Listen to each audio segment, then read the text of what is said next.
প্রমোটাররা কে কত পারিশ্রমিক চার্জ করবে, কে কেমন পোশাক পরবে, এটার কিন্তু কোনো নীতিমালা নেই। আমার পোশাকটা হচ্ছে আমার নিজস্ব ব্যক্তিগত ইচ্ছা। আমি খোলামেলা পোশাক পরবো কি আমি পর্দা করব, এটা সম্পূর্ণ একটি নারীর ব্যক্তি স্বাধীনতা।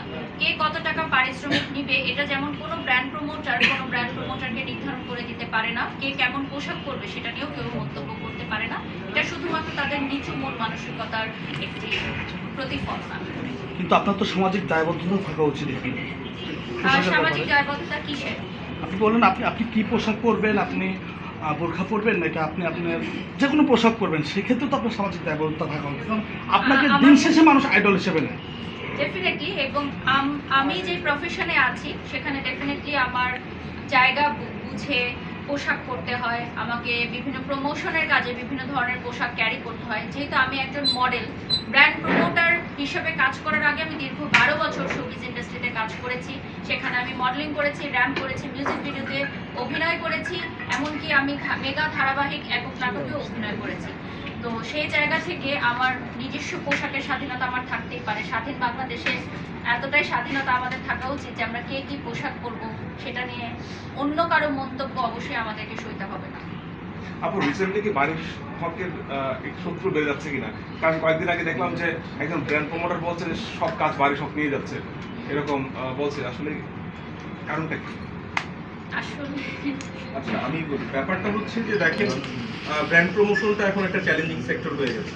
অনেকে নতুন ব্র্যান্ড প্রমোটার হতে চাচ্ছে। পুরনো যারা ছিল তারা হয়তো যুগের সাথে তাল মিলে যেতে পারতেছে না। আমি স্পেশালি বারিশের কথা বলি যে যত রকম টেকনিক্যাল অ্যাডভান্টেজ আছে সেই অ্যাডভান্টেজগুলো ব্যবহার করে আমরা একটা কোম্পানিকে ফোকাস করার চেষ্টা করি। সেটা সেট আপ বলেন, ক্যামেরা থেকে শুরু করে, সেট থেকে শুরু করেন এবং প্রেজেন্টেশনের স্টাইল থেকে শুরু করে যাই বলেন, সেটা আমরা একটা মানে স্ট্যান্ডার্ড তৈরি করেছি যে এই স্ট্যান্ডার্ড হলেই এটাকে ব্র্যান্ড প্রমোশন এবং ব্র্যান্ড প্রমোটার বলা যায়। অনেকে আগে হয়তো কোনোভাবে কাজ করেছেন, ভাইরাল হয়ে ব্র্যান্ড প্রমোশন করতে আসছিলেন, এখন সেই প্রফেশনালিজম, সেই টেকনিক্যাল সাপোর্ট এবং অন্যান্য কিছু পাচ্ছে না, তাই তারা আগাতে পারছে না। একটা কোম্পানি কাকে হায়ার করবে?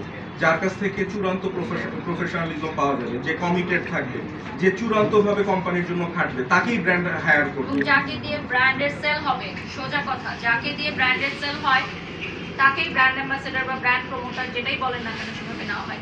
ব্যবসায়িকরা প্রতিটা মিনিটে টাকার অঙ্ক গুনে। এখানে লবিং, পলিটিক্স, আত্মীয় স্বজনের কোনো সুযোগ নেই। তাহলে প্রত্যেকটা কোম্পানিতে তার আত্মীয় স্বজন ভাই বোনরাই লাইভ প্রেজেন্টার হতো, তাই না? তাহলে আমাদেরকে এত লক্ষ লক্ষ টাকা দিয়ে ব্র্যান্ড অ্যাম্বাসেডর করার কোনো প্রয়োজন ছিল না। ব্যবসায়িকরা কে কাকে কখন কাজে নিবে, কেন কাজে নিবে, সেটা আমি যে সকল কোম্পানির সাথে যুক্ত আছি তাদেরকে গিয়ে প্রশ্ন করলে আপনারা উত্তরটি পেয়ে যাবেন। ধন্যবাদ।